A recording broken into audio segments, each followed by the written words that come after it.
Hey everyone, back for another video about Japan. And this time it's going to be about housing and what you should prepare for, what to look forward to, and then most importantly, what type of discrimination you'll face. And I'll try to put it as much detail as possible and try to help you guys prepare financially, prepare what hardships you may face, and about Japanese culture in general when it comes to housing. So stay tuned. So the most important thing is how much money do I bring in Japan when I want to get a place or rent my first apartment? I recommend about 5,000 US dollars, maybe 3,000, but 5,000 for emergencies. Maybe you don't like your job, maybe the company just treated you wrong. It could be a variety of factors. Maybe you have to make an emergency trip back home. But please bring around 5,000 US dollars because first you need to pay your deposit, 2 months advance rent, XYZ. It's just a long, long list of things you have to do, and I'll explain it further in the next part. So the first part is deposit. Now, deposit normally in the US and even where I live here in Taiwan, normally you get it back. In Japan, I want to let you guys know ahead of time that is very uncommon. The first thing I recommend is just filming everything in Japan and pointing out some marks or even slight damage or any mess you may see in Japanese apartments. But typically, they're very, very clean, and Japanese people want you to be just as clean. But yeah, they could point out everything, even like a little stain mark. Even though you tried your best to scrub it off, they will still not give you back your deposit. So please, for majority of the time, you won't get your deposit back in Japan at all. Don't get angry, don't get upset. Even if you stayed there for 2, 3 years, it just wouldn't matter. That's just how Japan does it. And it's upsetting. It really is. And honestly, it makes me sad to see that happen to people who want to get their deposit back, even though they're kind and understood Japanese culture. But majority of the time when they rent out to foreigners, or majority of foreigners in general, they will not give your deposit back at all. So just look forward to that, okay? Let's head into the next one. Next, guys, is housing discrimination. And this is going to be a big issue because they're going to discriminate against you no matter where you're from. And this happens because Japanese people don't really see a reason to. Now, I don't want people to think like, hey, Japan's better than America. Why is there discrimination? XYZ. It's not really that. Japanese people, I'm not saying all, but most Japanese people want people that are going to stay long term. And you being a foreigner, the stereotype, remember, it's a stereotype, and it does happen, and it's bad to think that way. And some people may say, but so foreigners are bad, and it makes a bad image. It's like, yes, I understand that perspective.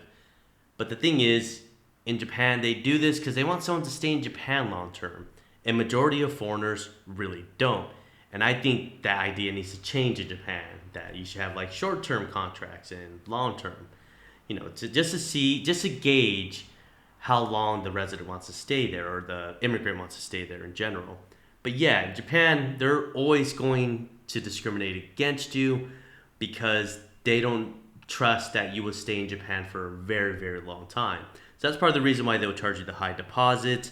They will just not want to rent out the place because you don't speak Japanese. And even if you do speak Japanese, they'll make an excuse or say maybe the residents are scared of you, XYZ. It could be a variety of factors. I mean, they might even make an excuse to just say that you seem like an unkind person because your face. It's a bit intense sometimes.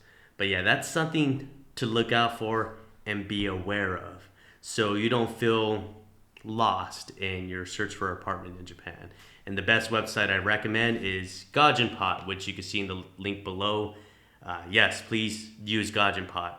It's very helpful website, and I hope they can help you find an apartment. Again, very expensive, but they help you. And hopefully your company helps you. Majority of the time, companies help you get an apartment easily in Japan, but if they don't, Gajinpot will be the best answer to all that you need in Japan when it comes to any type of housing or apartment situation. But anyway, let's move on to the next segment. Next is long term. So some people stayed here long term in Japan, or maybe you're married to your Japanese spouse. And even if you are married to your Japanese spouse, they will still discriminate against you, even though your Japanese spouse went in for you and discussed the paperwork. As soon as they say, "Hey, who else is going to be staying with you in your apartment?" And like, "Oh, this is my wife or husband," and they will as soon as they see the foreign face just discriminate against you. Be, "Oh yeah, we can't rent out to you." So yeah, even if you are married and you do have a Japanese national, that does tend to happen. I don't want you to get angry over that. It happens. So that's something to be prepared for. And also, even if you are with your spouse, they probably might set up a bunch of rules like don't be too noisy, don't litter, or they might accuse you of littering. So it's pretty bad. But yeah, even if you have your spouse, just be prepared for that. I don't want you to think like, "Man, what's wrong with me?" It's not your fault. It's just old Japanese way of thinking. And trust me, I don't support it in the slightest. It's terrible. I think Japan really needs to change its ways and start changing its housing contract. But that's a story for another time. And it's better if you hear from a Japanese person themselves. That I'll definitely bring in a video someday. But anyway, let's move on to the next segment. And last but not least, when it comes to housing, it might be better for you to just buy a house in Japan, especially, I don't know, let's say you have 20,000 US dollars. A lot of houses are cheap in Japan, and hopefully you have a good Japanese friend or someone to hire to help you with that housing situation. But yeah, there's a lot of things you could do in Japan. You don't have to necessarily be an English teacher. There's a lot of different jobs you could look into. But yeah, it's best to have a translator or someone to guide you there, or use Gajinpat like I said. But again, remember, bring that amount of money, $5,000 exactly. You never know what's going to happen. Anything could change in your life, and you best be prepared for it. But this housing situation hopefully will change in Japan. I'm not sure, but the younger generation doesn't necessarily like what the older generation is doing when it comes to housing. It's pretty bad, and people will use pricing discrimination against you.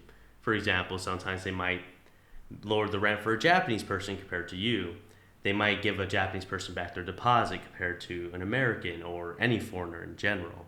It's very common, and just be prepared for that. Don't expect anything.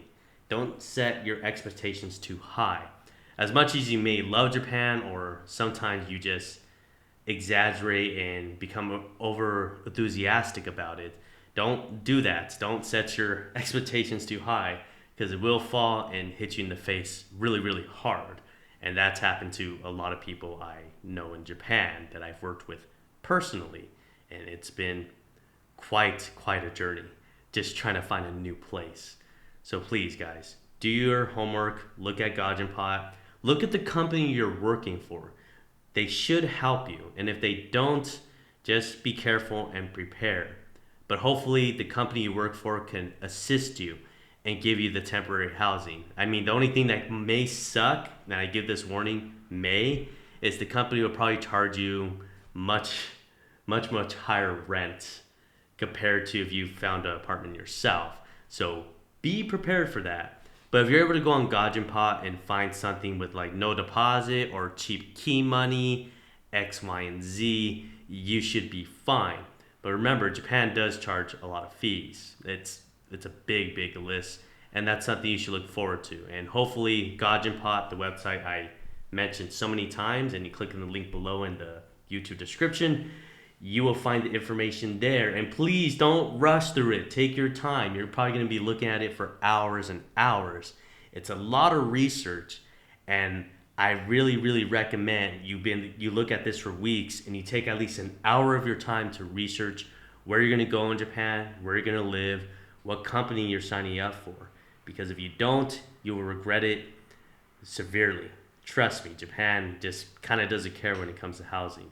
They'll use anything against you just because you're a foreigner when it comes to finding an apartment. But anyway, I hope this video helped you. Please take my advice. And anyway, I shall see you in the next video. Bye-bye.